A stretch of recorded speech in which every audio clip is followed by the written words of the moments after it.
All right. Okay. Yes.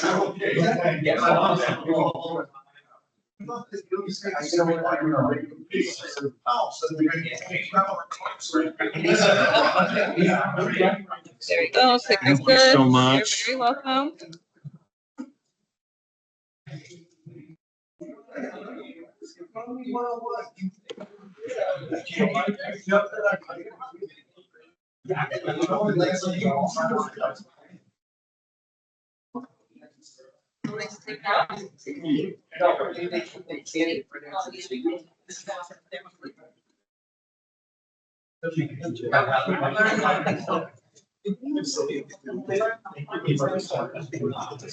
Hey,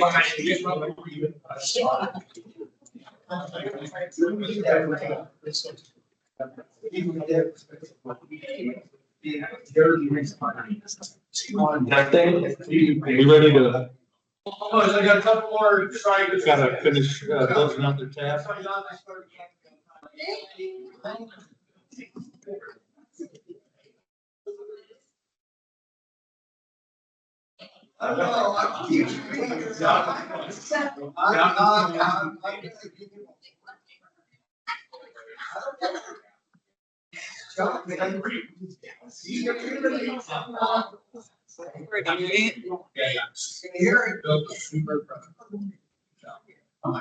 I'm giving you shit. I'm giving you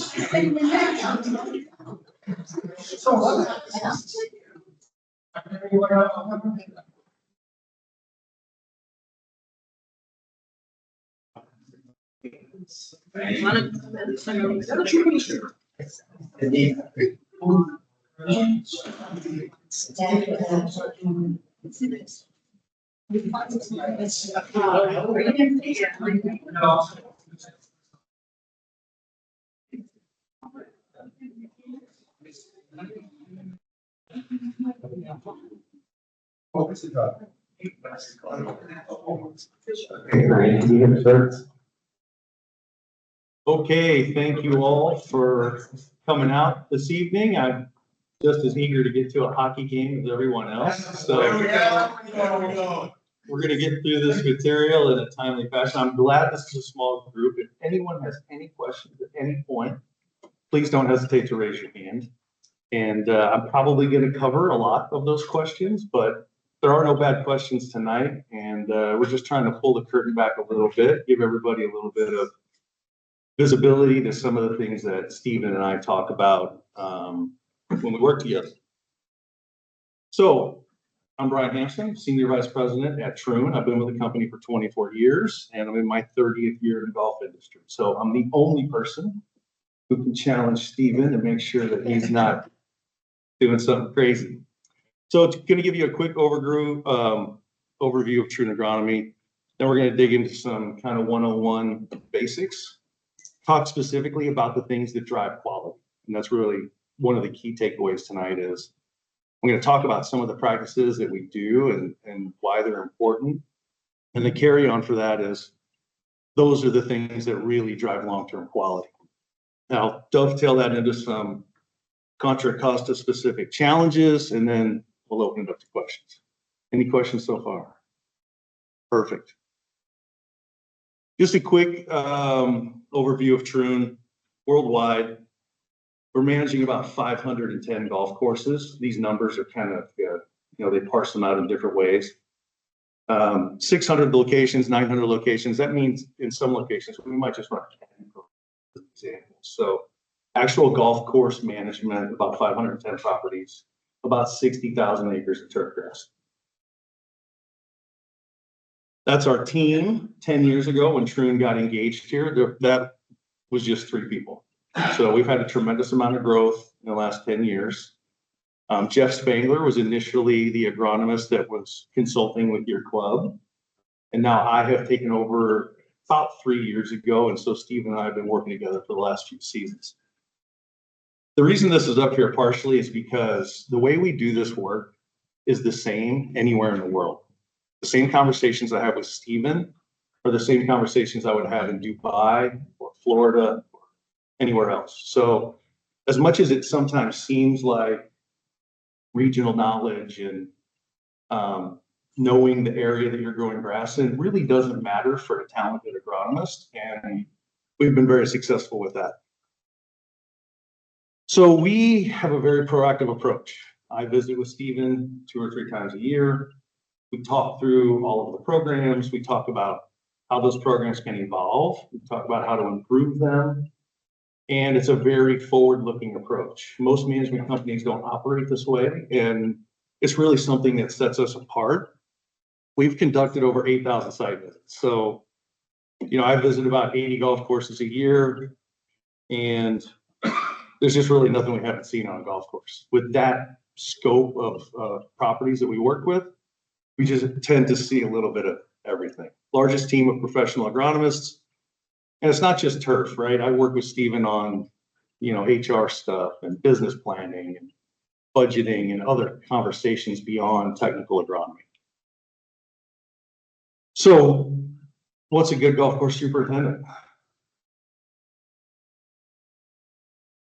Anybody want to offer me up what the role of a good superintendent is? Good manager. Good manager of people and resources, right? We describe it as this blend of art, science, and economics. I need somebody that understands the art, and that really involves finesse, like a chef. You learn how to cook, and over time you develop enough finesse that your dishes become a little more refined. It's the same for superintendents. Stephen's had a good run in his position here, and each year he'll tell you he's gotten a little bit stronger, a little bit better, and he will evolve and develop more finesse with time. The science part is all the kind of cool stuff that he and I talk about. Definitely requires a little bit of education, but really the schooling that we get allows us to have a conversation, and then working in the space with a good superintendent kind of helps gel it all together. And then lastly, economics. And, the best way to describe this is a brain surgeon always goes into the operating room with all the tools they need. A golf course superintendent rarely has all the tools they need. So they're always managing resources to try to get to a level of quality within the economics of the club. And so as a course can improve, membership numbers improve, dues numbers go up, the economics can improve along the way. And that's our basic expectation, is that as that course improves, the superintendent will continue to work diligently to manage the money. So technical programming. It's really the 1,000 decisions that Stephen makes. And I'm not overstating that when I say 1,000. He probably makes a few hundred a day. Doesn't really think about them. It's muscle memory, but all those decisions and the timing and the approach, it lends itself to the problem. So the condition of the golf course is predicated on all that programming for the last 3 to 5+ years. And if that's being done well, we expect a high level of quality. That last sentence there is the real critical one. That's a key takeaway today. And so I break this into 4 buckets, and this will resonate with Stephen in that these are the 4 areas within the programming that we focus on the most, because these are the things that drive quality. Irrigation, fertility and soil chemistry, pest management, cultural practices. I'm going to dig into those separately, but this bottom part is a good point. Stephen and I actually talked about it today. I think he would even tell you in the last 24 months, he's evolved from looking at the course, seeing what it gives him, and then making some decisions to forcing the progress. Turf grass is not conditioned for what we do. We have to force it to do these things. And if you're forcing it at a really high level, you get really high level results. And the opposite is true as well. So irrigation, nothing we do on the golf course affects the quality more than how we irrigate. It's artificial rain. It's very difficult to get a uniform distribution of water. And so time spent on irrigation has a direct impact on course quality. One of the things we've done here in the last year and a half is implemented a complete deep and infrequent watering approach for greens. That's a hard thing to get superintendents to get kind of institutionalized, but once they come along for the conversation and understand how important it is to fully wet the greens profile when we run irrigation at night, there's 12 inches of sand in there with some drainage underneath. The idea is if we fill that cup up every time we irrigate and then let the cup dry down naturally, that's really beneficial for the soil. It helps exchange gas, it helps root development, and it avoids a whole set of problems associated with disease pressure, weed pressure, POA development. If you're watering greens every night, you're going to grow a lot of POA. If you're watering greens once a week, it's going to be much tougher to grow POA. So it seems like a small detail, but this particular one has really improved your greens quality, and it's given Stephen a lot more predictability in how to manage them. The remainder of the course gets irrigated with a daily ET rate. And so we take a calculation of temperature, wind run, solar radiation. It spits out a number called evapotranspiration. That's the amount of moisture the plant has lost during the day.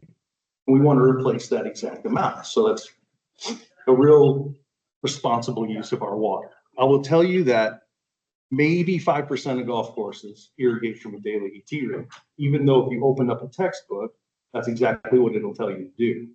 So we're doing that here. And this next point has also been done, regular auditing of the system. Yes, sir.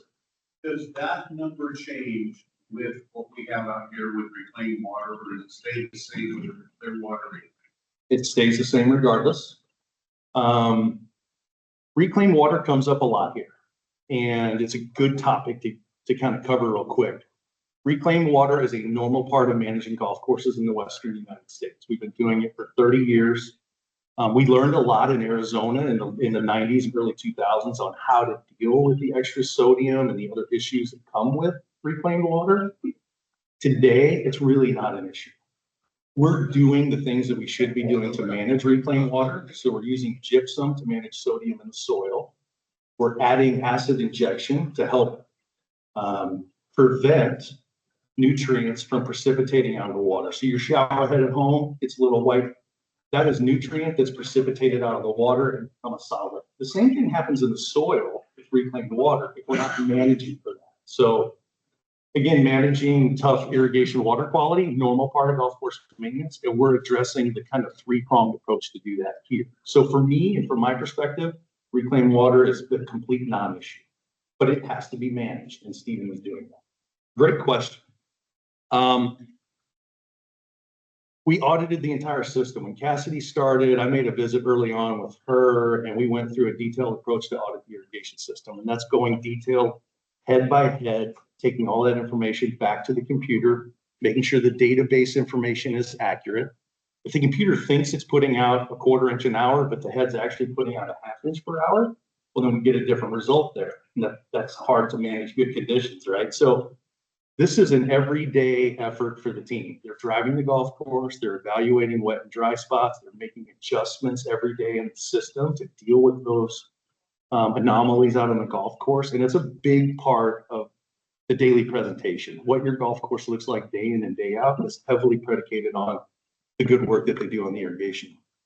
And then maintenance and repair, you know, we did, Brent Harvey did a full irrigation system audit here last year. I just read that report this morning.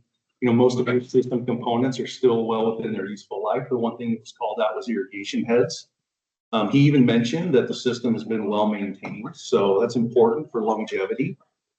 But we look at all these things. Air relief valves, pressure relief valves, what those do is help speed up or slow down water in the system to avoid turbulence. And so having those things checked and serviced is important. Managing holding ponds, well pumps, and pump station systems. You have a relatively new pump station, so good there. And then lastly, I touched on it earlier, was this water treatment portion for managing reclaimed water. Any questions on irrigation? That was quick, but What's the maintain an irrigation system well? What do you do right and what do you do wrong? so if it's an above ground motor with a shaft and tube, that requires some regular maintenance. You have to oil the shaft and make sure that that motor's running properly and getting lubricated. If you have a submersible, they're pretty much maintenance free. However, every 5 or 6 or 8 years, we want to run a camera down there, check the condition of the casing material, which is the pipe that runs the length of the well. Sometimes that casing material has nutrient that's precipitated out and it's clogging up some of the ability for water to enter that column. And so by cleaning out some of that material, you improve flow rates and you maintain your ability to produce a certain number of gallons per minute. We're doing a good job. I believe so, yes. Are we running any wells? Because we're on reclaimed. Currently, yeah, no wells, but we do a twice a year service. Yeah, so it's smart, yeah. Fertility and soil chemistry. So we talk about this a lot. This is a subject that most superintendents struggle with. It's not taught really well in school.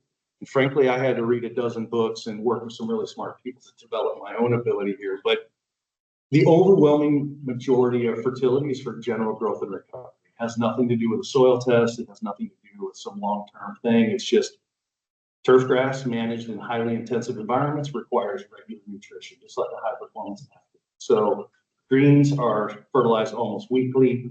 Tees, fairways, or roughs. Well, tees and fairways are probably more like monthly, with roughs being 2 or 3 times a year, something like that. We will also make applications to correct nutrient imbalances based on the results of a soil test. So Stephen and I went through a bunch of soil tests this morning. We've talked for the last 3 years about the approach to correcting soil nutrient imbalances, and that's starting to evolve. And with time, it'll improve. And once we kind of get it to a place where those ratios are where we like them, it's not too difficult to make. I mentioned gypsum earlier for managing that reclaimed water. So gypsum is calcium sulfate. We apply that on native soil areas, also on greens. But what gypsum does is in the soil, it helps keep sodium in solution. And when it's in solution, it's able to leach out of the profile. So if I've got a lot of gypsum in the ground and we get a 2 or 3 inch rainstorm, I'm going to move a bunch of that sodium deeper into the ground away from my roots. I'm going to improve growing conditions for that grass.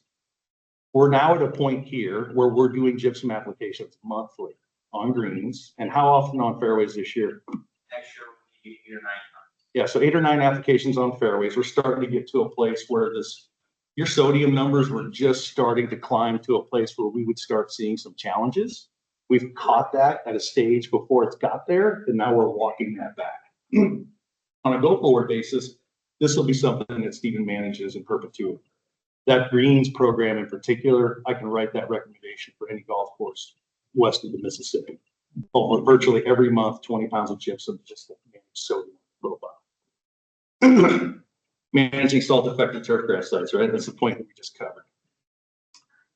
Pest management, and this is a real critical one here. And this is kind of all inclusive of weeds, insects, turfgrass diseases, anything that's going to make life difficult for turf. So weed control and turf uniformity, that has been a significant program here for the last 10 years.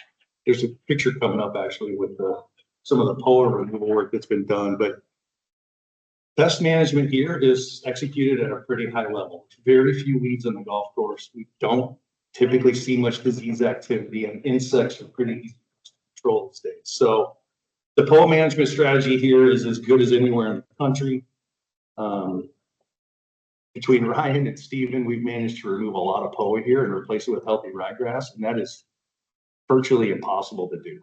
If I could bottle that up somehow, I'd be a billionaire tomorrow. So it's a pretty unique story. You're benefiting from having some really nice uniform ryegrass fairways, and we're working really hard to keep that in place. We have a full preventative fungicide program to manage turf disease. There's probably 5 or 6 common diseases that Stephen's managing at any one time.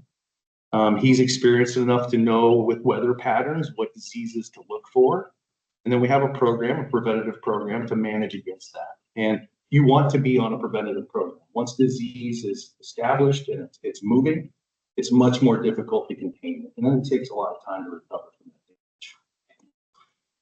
Implementation of an IPM program, that's, Stephen's got that in his head. I like to have it written down on paper, but that identifies your key pests, your treatment thresholds, meaning if I've got grub worms, how many grub worms per 1,000 square foot do I need to see before I should treat?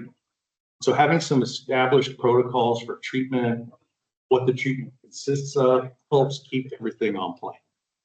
And honestly, daily scouting and treatment is kind of an ongoing thing for the team. That's where having Cassidy and Riley on board, a couple of young assistants, fresh out of school, good set of eyes, constantly scanning the golf course looking for all this stuff. Cultural practices. I love this photo. That is a photo of bent grass. That's the grass that grows on your greens. This is what it looks like in the wild. And so when I talk about forcing it to grow down to 1/10 of an inch and forcing it to get tight, forcing it to roll a ball at 13 feet, that's a tremendous challenge. So you can only get to that with a real broad and cohesive set of programs that are addressing all of these issues. It's why we verticut, it's why we top dress, it's why we're constantly trying to manipulate that plant into a growth pattern that's conducive for good plant conditions. Mentioned vertical mowing. Top dressing is absolutely one of the best things you can do. It's a straight line equation. The more you top dress greens, the better they'll perform. And how many times did we top dress here last year?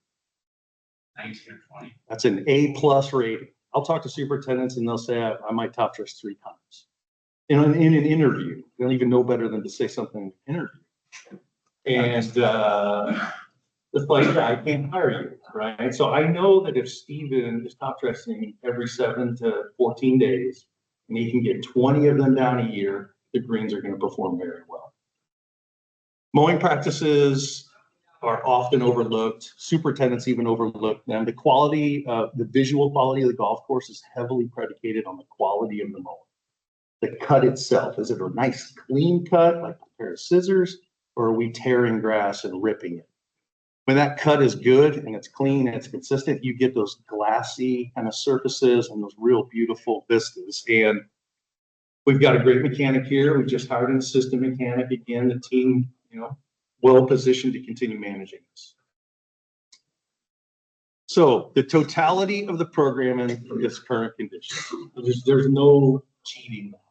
I could sit with a superintendent and ask him 15 questions, and then I could give you a pretty accurate description of what the golf course is going to look like. I know that the things that drive quality and how they're administered, what that equals in terms of course conditions. And this is lost on a lot of superintendents. I described early on, a lot of them kind of watch the golf course, see how it reacts, and then they make a decision. That's not happening. Steven has a program. We've got a plan. These things are happening on purpose to force something to happen in the future. He knows that if I continue to package this up and execute it at a high level, course conditions will continue to improve. We don't do overly sophisticated things. We do simple things in a really sophisticated way. And that's where a lot of superintendents get in trouble. Must be sustainable and repeatable, and that's where the economics become part of the conversation. We increased top dressing here. It cost a certain amount of money. Steven found that money in the budget, or we need a budget a little bit to support that. But, as the economics improve, it tends to improve golf course programming as well. Things are slow on the golf course, right? Not days and weeks. If we're recovering from a problem, depending on what that problem might be, instead of a days and weeks kind of recovery, it might be months and years. And we're talking about things like aerification and soil modification and dealing with, longer term challenges that can take multiple seasons. And we sat in a green committee meeting today, and the way I described it was, Troon's been here roughly 10 years, but I think pretty consistently year over year, you've seen incremental improvement on the golf course. And it's so hard to go from 0 to 100, but each year they've gone to 10, 20, 30. You've got a very good golf course. It's predictably good. That's not an easy thing to say for most courses. That's all predicated on the quality of this program. Any questions? Yes, sir. Responding to members. Times here on the board. Every 2 weeks. Yeah. Which is what we do. How do courses think about golf practices? So we use the speed and it's just very simple. As a board member, we've got to what is the right? Is there like a balance of B+ is good enough to keep the course as is today, or if A+? I want you to talk to us more. However, and I'm going to talk about this a little bit.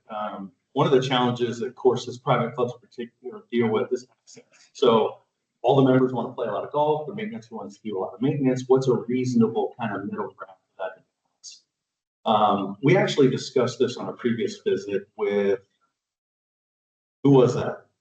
Was it the club president? Yeah, we discussed that access and also frequency for each. So this is going to sound, this might sound a little awkward, but my best response is, if I pull back on that top dressing, your greens quality starts to decline at some rate. And so this is a tough one, because if I go out and stimp a green, let's say it's 10.5, and I top dress it, it'll stimp 11 right after the top dress. That's how much it'll smooth a green out. Now, there's a negative connotation with top dressing. I'll hit a ball into a green and get that splash of sand sometimes. That's a little bit of a challenge. I think there is a tapering off on day 2 of green speed, partly because of the mowing and some other things that are going on. But that's a difficult question. Would you all say you have outstanding greens? It's hard to argue with really successful programming that's delivering very, high level greens. Yes, Steve. So we've heard that feedback, and one of the big changes that's coming this year is part of the assistant mechanic position is giving him the freedom he needs. He needs to, you mow, do some sand, you grind it that afternoon, and you have sharp mowers every single day. So there's a good It's the tearing effects is what's slowing down that smooth surface. And secondly, is by increasing the frequency, but reducing the amount that you top dress every single time. Yep. You're gonna decrease the negative side effects that come from the top dressing and through consistency from week to week, day to day. And that's part of the business plan for this year. As the course continues to improve, I feel like this is one of the best conditioned golf courses I'm going to visit this year. I visit about 80 golf courses a year. I see a lot of levels of quality. This golf course is in very good condition. I often refer to it as an example in the region because of some of the good work that's done here. It's the goal should be to normalize top dress. And if we can get everybody to appreciate that, that didn't just get done because we want to upset you. It just got done because we're protecting the quality of the greens, not only for this week, but for 3 years from now. And that's where that cumulative effect of good, sustainable programming over time leads to these improved conditions.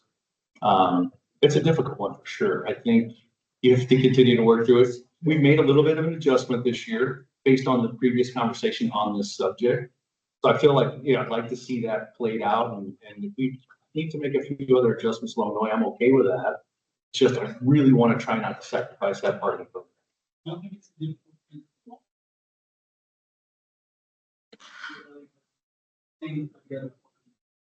I completely understand. And that's part of why we wanted to do this, to give everybody a little bit of visibility to, what some of this looks like. Great question. Good governance and cohesive support for stakeholders. That's right here. I was at a club at one point where they were so focused on the golf course being good that took precedent over. But we're going to have an event. Well, is it going to bother the driving range tee? It might. Okay, then we won't do it. That's kind of the way the attitude became, to protect the quality of the golf course. And that's not for every club, but you've got a really good golf course. I don't want to see it go backwards. At the same time, there's a reasonable level of this, right? If we were trying to top dress 30 times a year, I get it. Let's back off. 20 is kind of where I'm at. That's a 7 to 14 day schedule through the meat of the year. Call it April 1 to October 1. And so through that spring and fall shoulder seasons, I like to see it weekly. And then in the summertime, every other week, something like that. Yes. Staying on the subject about top dressing and I know our course is one of the very few courses in the area that totally closes our course twice a year. Almost 5 days one time and then 6 the next. So there are different times of the year, which I totally understand. But you hear from other people on other courses, and everybody says our course is the best one. But why does our course have to stay closed for as long as it does? And where all the other courses are like 1 or 2 days, and it doesn't impact the 454 members that want to go out there and play golf.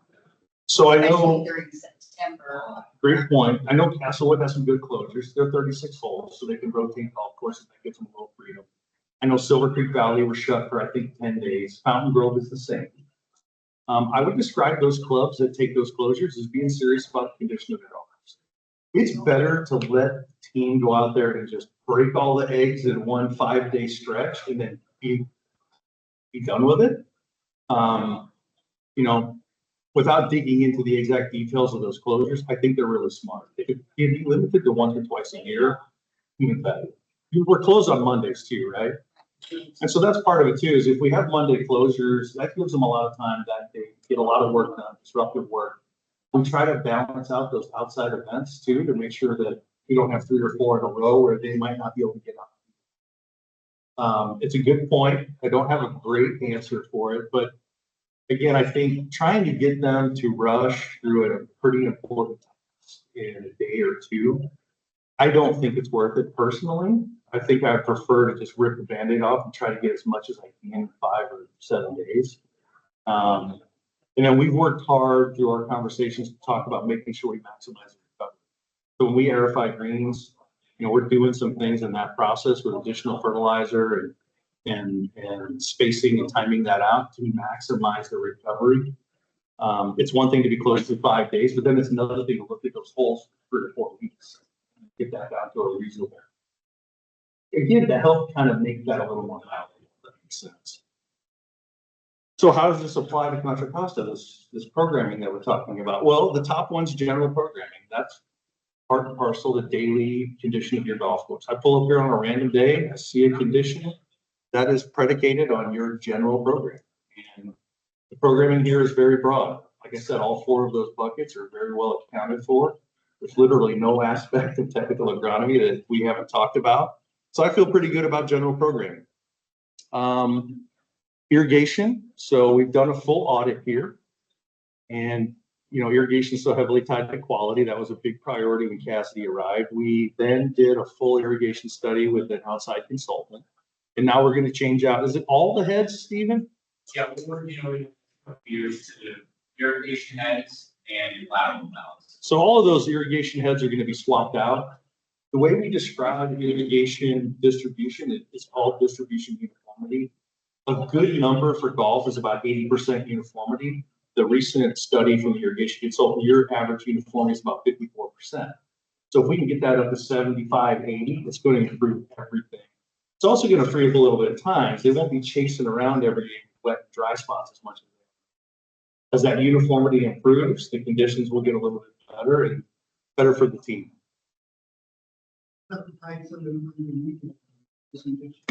So the main line and the lateral valves were done in, was it 2014? 99. Those are good for 30 to 50 years, and they called them out as being good for now. The only thing that was flagged up as needing to be addressed sooner than later was the irrigation heads themselves, because they were original to 99. And so 25 years for an irrigation head's a very useful life, right? 15 to 20 years is a pretty useful life. I'm saying that we don't raise him, so we didn't, There's always a little bit of replacing going on, but this is a full scale swap of everything. So this is a picture.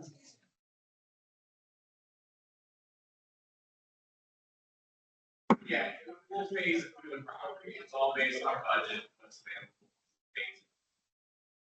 That's part of our capital budget over the next 5 to 7 years, set aside dollars for irrigation work with areas head swing drilling valves, as part of that program.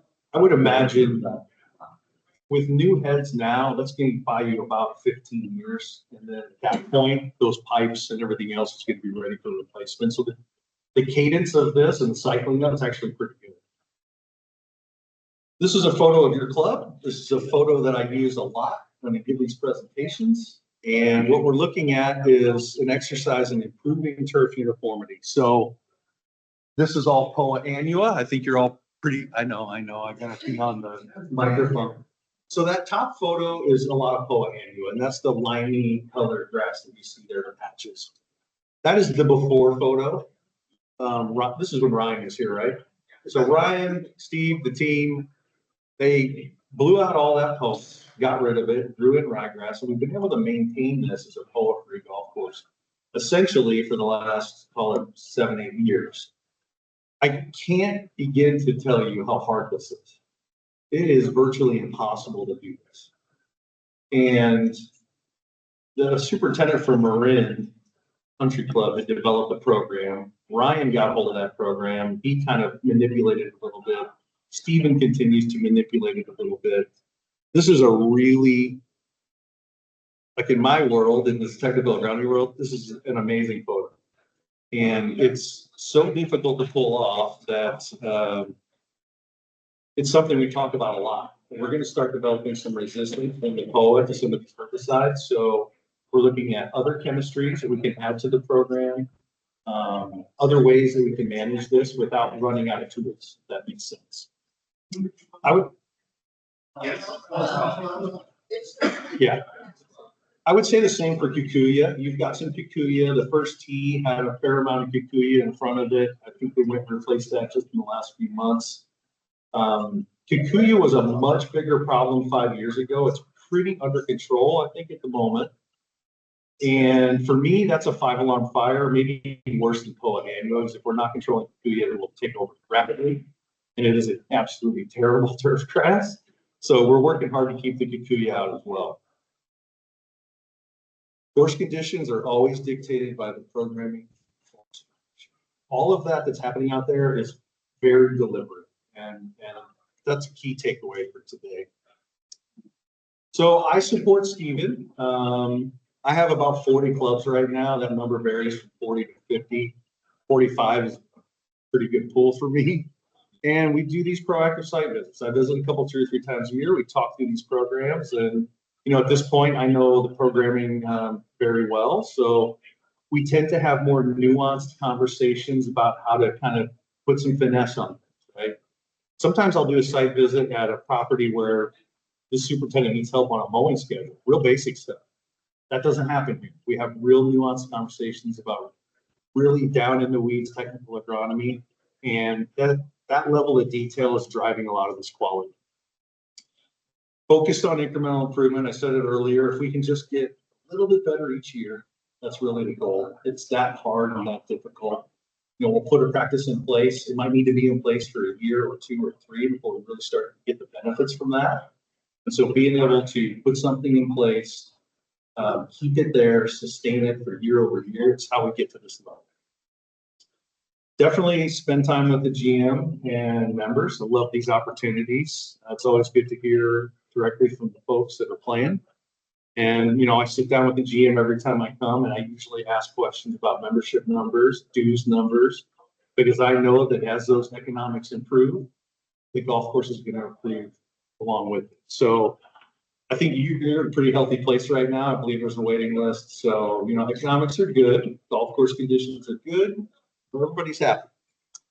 And then every time I come here, today might be an exception to that, but typically if Stephen and I are going to have a visit, and we talk about technical agronomy, I will send him a set of notes that basically summarizes the things that we talked about on the golf course, and they're very prescriptive. If we talked about a fertility approach, it's going to say this, this, and this. And those notes really act as a roadmap for things that he should stay focused on for the next, call it 3 to 6 months. And then when we get together again, we might revisit some of that stuff. And then again, work on the next iteration of what that might look like. So things you should stop doing as members. And I gave this presentation a few weeks ago. It's fairly well received. So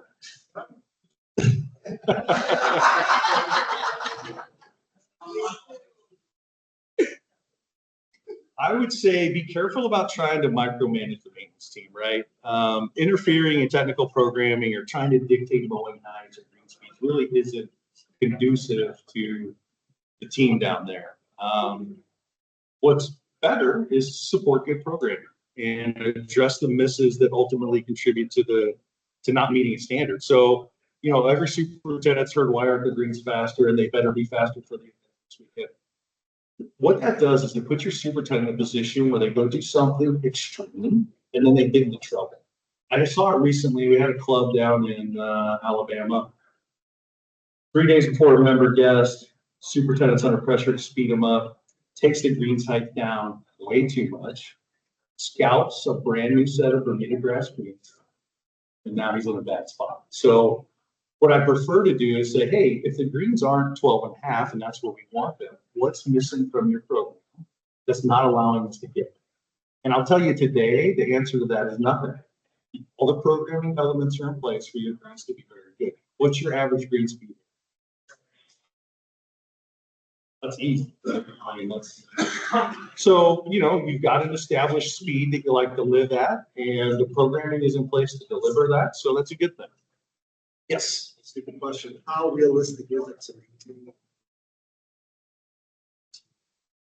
maintain? 5 years ago, I would have said pretty unrealistic, but I was at Castlewood yesterday. That Valley course, he's got those consistently at 13. Now, he's doing a couple things in the program, but he's making it look really easy. And what I would say that, no, it's bent polo. It's bent polo. We've got so many more tools today to manage bent grass and polo than we did 25 years ago that we're our own worst enemy. We can grow grass on greens today that we wouldn't have been able to 25 years ago. So it's a combination of improved work, improved product. We have a lot of product now. So diseases, it used to be certain diseases, if you got them, you just lost that green. When I started out, if you got anthracnose, you just lost that green. It was gone. Nowadays, that really doesn't exist. So the tools that we have, superintendents are better educated. We've got better experience. Superintendents in the early 80s are the ones that really developed modern golf course maintenance standards. Those are the people I learned from. Those are the people that Stephen learned from. And we just got a lot better at the job. So I don't think it depends on the climate, but in a lot of situations, it's not overly difficult if you're doing the right things. Like that top dressing, a big piece of that. I know if you're top dressing 20 times a year, I can get you greens pretty fast. And so when we talk about green speed, a lot of times people go straight to mowing height, right? Well, just pinch the mower down 10 thousandths and we'll get a little bit of speed. When I'm thinking green speed, I'm thinking about 10 different levers I can pull. I've got verticutting, I've got top dressing, I've got irrigation, how I'm mowing, plant growth regulators. Now, amongst those levers I can pull on, if all of them are being maximized, I'm going to end up with a very healthy green that's reasonably fast and smooth. Now, if two of those levers are turned to the off position, I'm going to struggle to get where I need to go. So that's where we go back to the cohesiveness and the breadth of the program. It's got to be very cohesive and broad.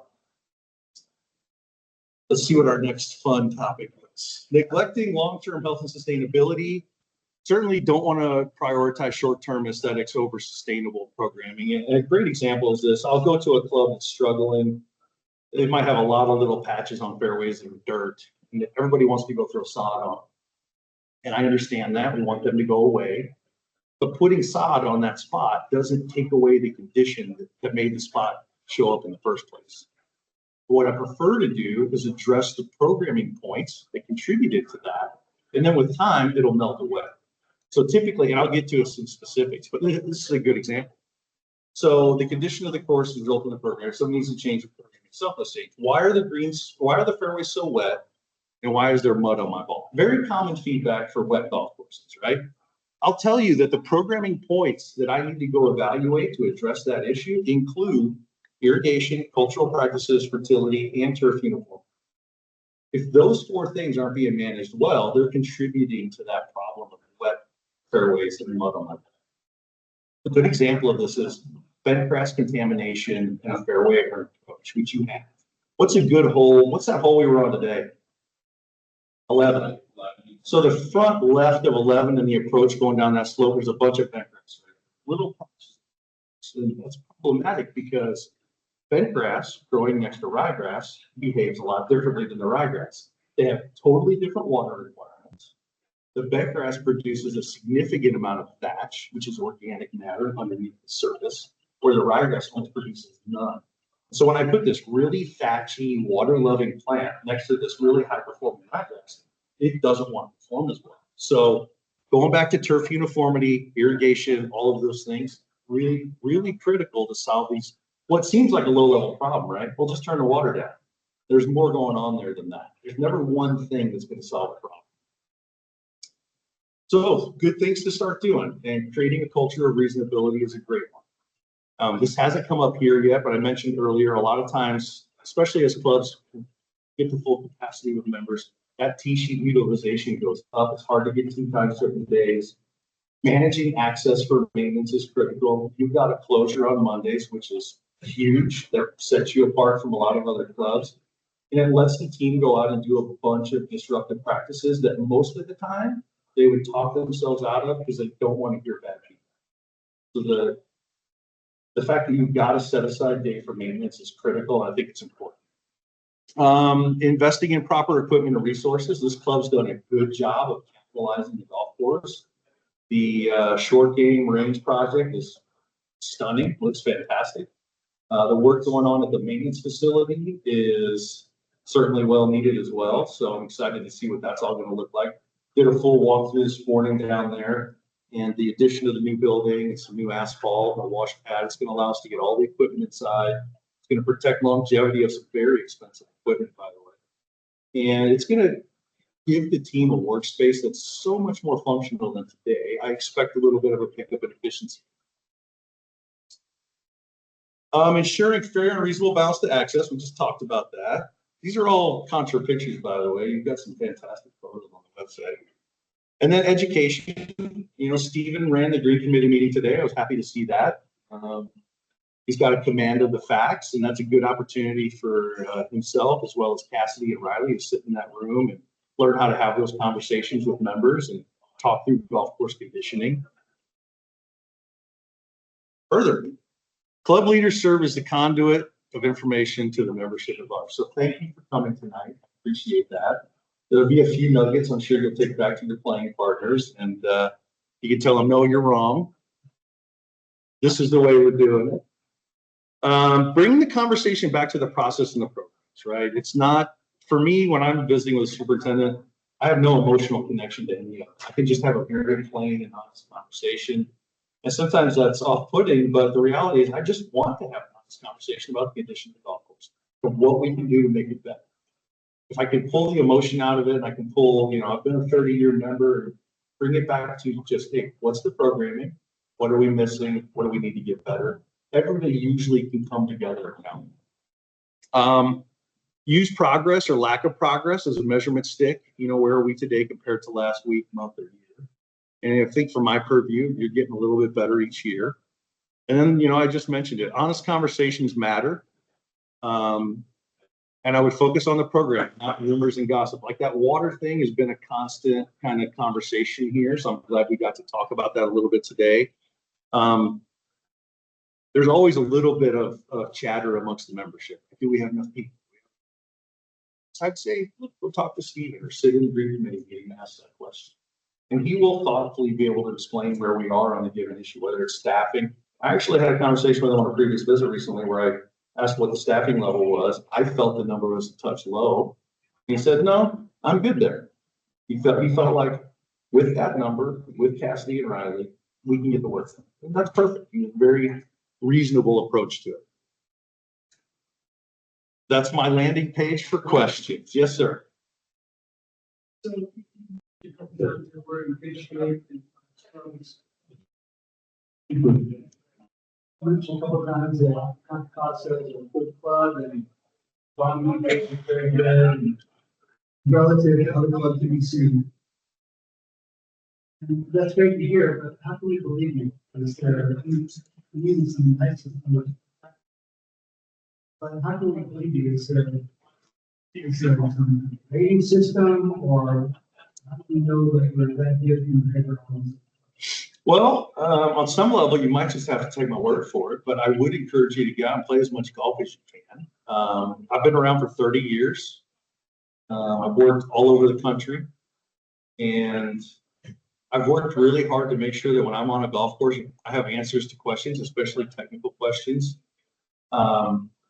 In this region, I call on about 10 facilities. And for me, it's not even a close contest. You're clearly the best conditioned club out of those facilities. And I enjoy saying that out loud when the team has earned it. Is it perfect? No. Will they make some mistakes? Yes. But the general condition of this course and the programming that's in place, it's at a 1% level compared to what I normally see. I've only got a few clubs I consult with that operate at this level. And really, most clubs don't. Most clubs never will. So some of it's trusting, but play some golf, right? I played Spyglass last week in Pebble. They were good. I think this is just as good. Yes. We have people with this, I think I'm very loud. So there's recorded. On 7th fairway, because of the eucalyptus, we don't get a great, even during the summer months, it's runs, and then during the winter months, it's just nothing but mud, of course, on 7th especially. So what do we do for the eucalyptus? I mean, I know Steve does as much as he can, but unless we. I have a really strong opinion on eucalyptus. We all do. So, It's probably the same way that engineer golf courses. yeah. Actually, talking about that. So most of these eucalyptus trees were imported and planted because they were dirt cheap and they were fast growing and they protected growth. yeah, they created some size and some scale and some shading, right? Those are the worst trees to plant. Fast growing trees are the worst trees to plant. I'll add ash trees to that as well. You've got a fair amount of ash trees too. Eucalyptus emit an enzyme that once it lands on the ground really inhibits growth of any. And they're tremendously dirty. They're constantly dropping litter. They're really prone to storm damage. I've seen some really big eucalyptus limbs come off trees.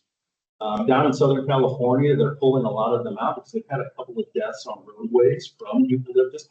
They're all planted along the roads, to your point, and a lot of times those limbs end up. It's terrible. One of the things that was suggested was maybe topping some eucalyptus. That's where you cut a tree top off. No, never top a tree, never. If it were me, I would say remove all. They're just terrible. And if they're in a location where we need a good tree, absolutely put a good tree back. Put a live oak or valley oak or an indigenous tree. It's going to not only look better, but it's going to survive better too. Yeah, before the group, we have our arborists who are looking at. It's 30 to 45 days. You have a plan. You live close to the high technology. Is there any new and exciting technology? Mowers, anything else new? I mean. So your timing is perfect. I just wrote a summary of this morning. So the big things that we're seeing right now, the superintendents are being inundated with a lot of technology. And a lot of it's just data, and a lot of the data is not being sorted out in any way that's useful to the superintendent. So there's a lot of false starts going on in the industry with technology. The one that doesn't seem to be absolutely the most useful is called Greenkeeper. Greenkeeper uses what's called growing degree day models to give Stephen more information on the applications that he makes. So it used to be, I grew up in Missouri, when the forsythia bushes bloom, that's when you apply your pre-emergent for crackers. And that's a biological indicator, right?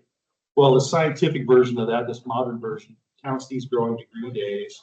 And when Stephen applies the plant growth regulator, for example, it would give him a very detailed arc of how that's going to suppress growth and then how it's going to taper off. On top of that, when he makes a fertilizer application, it shows growth potential. And so when we put those two things together, it gives us a total amount of regulation. And then he can really dial in that number. And so we get a ton of consistency through that data that's being provided. They're tracking clipping yield every day. So off 3 or 4 greens, we will collect the clippings and actually measure them. And that measurement is a little bit of a check for the data that we're receiving. What was your shaded green? So as an example, 18, the clipping yield on 18 is consistently 30% less than. That's a significant number, and I've seen the number as high as 70% for greens that are heavily shaded. But that tells Stephen something. That green's always growing at a 30% less rate than other 17 greens. He might make a couple small adjustments to account for that. Maybe a little bit of extra fertility, maybe a little bit of extra plant growth regulator to help that shaded grass perform just a little bit better. That's a great example of technology we're using well. There's a lot of sensor technology out there right now, but it's not overly useful. We've got some handheld moisture sensors that we can go out and take some readings with, but putting moisture sensors in the ground really isn't producing anything yet. The electrification of golf course maintenance equipment is kind of starting to happen. The electrical upgrades at your shop, you guys are so far ahead of the competition. The biggest challenge for electrification is getting 1,500 amps of power to the maintenance facility. Most maintenance facilities don't have anywhere near that, right? So the fact that you're putting in 1,500 amps means that you're very well positioned for the next 10 years of electrification. Most golf courses are going to really struggle with this electrification issue, and that's a good one. Another thing we're seeing a lot of, and I think this is a really smart idea, is a Wi-Fi network around the golf course. Because as we continue to plug things, the Internet of Things, as we continue to plug in sensors or tools that are going to be coming in the next 10 years, if they can connect readily to a Wi-Fi network, that's going to give us a ton of flexibility. And then the last one I touch on is the autonomous mowers. You guys have a little robot mower, and it's cool. It does a good job of what it does. That technology is here. It's not autonomous, though. The mowers that are out there right now are relatively dumb in that they can't see from 18 inches below. So if there's someone laying in the middle of a fairway, that mower is just going to run. And what that means is we still have to take the mower out, drive the entire hole. We still have to do a lot of work to facilitate this autonomous mower. We're very much in a wait and see on the big autonomous machines because they're not autonomous. And the price point right now on a couple of them are 160 to 185, and there's just no ROI on that unless it's driving itself and doing everything itself. We're trialing a few different things. So Toro and John Deere are both working on autonomous mowers. These little Roombas are mostly out of Europe. That's technology they've had for 20 years. There's a bolt-on kit now that you can put onto an existing fairway mower to make it somewhat autonomous. So we're going to be testing that. I think Steven's actually in line to test one here. So you're testing some things, and that's the value. Steven will tinker and test and trial. I'm very encouraging of that because it gives him some comfortability to continue pushing on things. So I'm hopeful that this bolt-on solution might work. I think it's only about $18,000. Yeah, 15. I don't think it's a whole lot. Well, and that's in conjunction with Toro, I believe. So there's a little bit of collaboration, which is good. The equipment manufacturers have been everyone's trying to develop their own dashboard, their own data, their own thing individually. None of them are doing it well. And so we've pressed on Toro in particular to start sharing data and give us APIs to pump data into their platform. So if we could get to a place where Greenkeeper, which is Steven's primary platform, can feed data into a different one that would also manage the equipment, he's got one place he needs to go for everything. And that's kind of what we're waiting for. We're slow adopters of technology because there's a ton of false starts in our industry, a lot of false starts.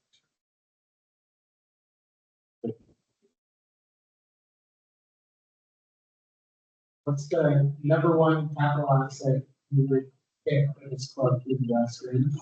And what's the number one full-time equivalent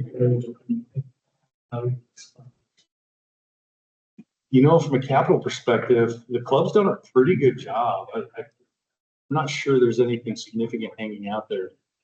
The tree work is a big one. As much as I want to cut every eucalyptus down, I want to go do some crown thinning and reduction on all the heritage oaks, all of these, I call them specimen oaks. You've got some of the most beautiful oak trees, but they're so heavy from being on the golf course. You got to think a tree in the wild doesn't receive anywhere near the amount of water that these trees do. They're fertilized all year long. So they're really fast growing, even for oaks. What that means is you get these really heavy canopies and you get a lot of storm damage, wind breakage. Once a big live oak or valley oaks had a big limb break off, that tree's done. It'll hang around for a while, but it's essentially done. My push for Stephen and Ryan is I want as much money in the budget to do annual pruning and trimming of your mature trees to protect them.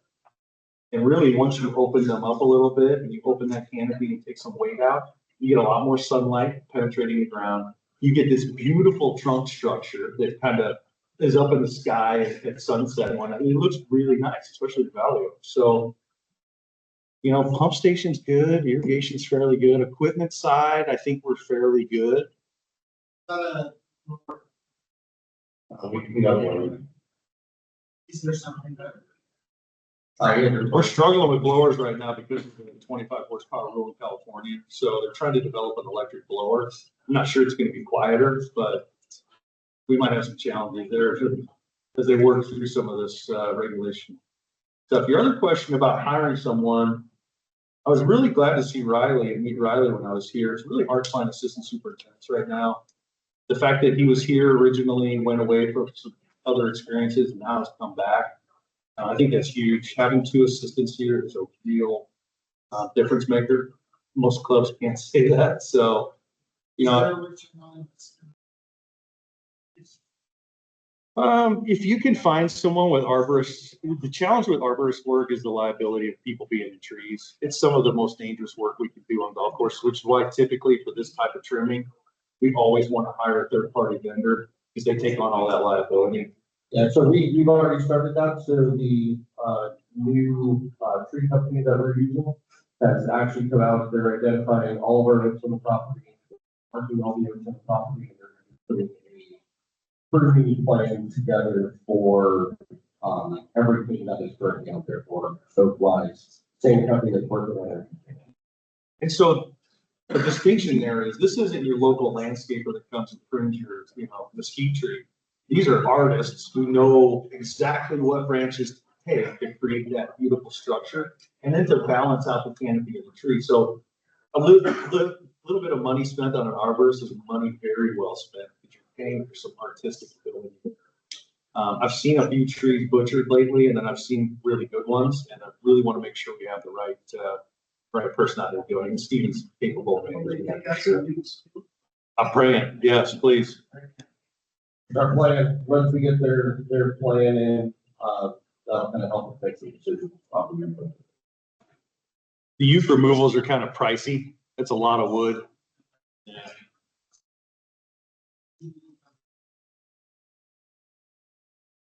Yeah, they're nationwide, right? Yeah. All right, any other questions? Yes.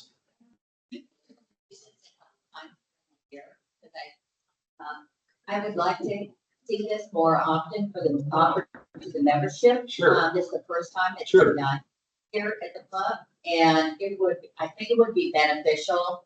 And if we talk about it more, the people that are here and mention it so that there are more participants, Sure. because these are the questions that the members ask, and they don't do anything about it.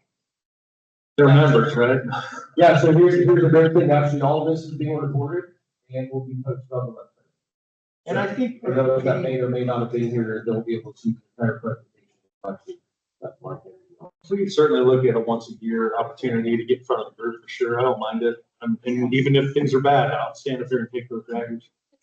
Fun to just, rather than, because this was wonderful to see what part True plays, but then narrow it back to say what's specific for us, like Sure. why bent grass, why ryegrass, you know, behind the greens, you know, why the combinations. Is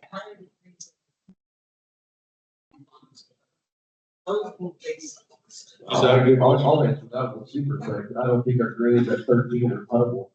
85% for them. That's the reality. Yeah, no, Oh, so you're I get it from the question of why don't they play that, right? I think each golf course has its own piece, right? Undulating greens, as we have at 13, if you're gonna play a 5-hour round of golf, 5.5 hour round of golf. Every day. I think her point is there's members out there that think they should be 13. And I definitely think there's times of the year that there don't. Times of the year that that we're going to fluctuate. And our goals, that, 10 to 10.5 to 11 and a quarter, that makes our dream very credible. Over that number, I mean, 2 weeks ago, they were at 12.2, I think was the last number we had. Oh my God, I was out watching y'all watch the ball around. So, the idea is you still want to be able to make putts, you still want to enjoy a round of golf without feeling like you're eating up when you get done in putts as well. And I want them smooth. I don't, if they're 10, but they're really smooth, I'm okay with that. I just want a predictable ball roll. Right? My example on this was we have comments that are negative about the golf course. We hear down and goes. Sam just said, we have a Sure. Yeah, that's a great comment. The question was, it can be some of our few survey comments, in one of these presentations, absolutely. I think that we take those very seriously. I think the numbers realize we take those very seriously. And part of the conversations that Brian and Stephen and I have constantly are related to something, right? Some of it's dreams, we hear you, right? Some of it is top dressing for giving cheers on Tuesdays. Hence why we're changing the way we're top dressing. We will probably top dress 52 times a year. But it's going to be done on a very light basis where you all won't know. We top dress in front of playing the other day, and I've had not a single comment about having the same on the dream because you didn't bring it on. So that is the focus that we're taking into to continue to have the sand without affecting other players outside of the golf course. Partially to that point, we as superintendents, we really, really go out of our way to not bother. Like, we do not want to be in your way. I think Steve would say the same thing. It's a constant thing in the back of your brain when you're programming the day's work is, I can't get caught by golf. I want to be out of the way. So we're working hard to not disrupt the round of golf, even with something like And I can guarantee Christine and I talk about it all the time. The Thursday, Friday is what we're going to do early in the week, to either affect or unaffect in what the responses will be in my office. Well, thank you all for the opportunity. It's a pleasure to be. Good, Brian, thank you. A lot of you on behalf of you are an amazing asset that we have. So, any questions, come on up, talk to Brian. Thank you.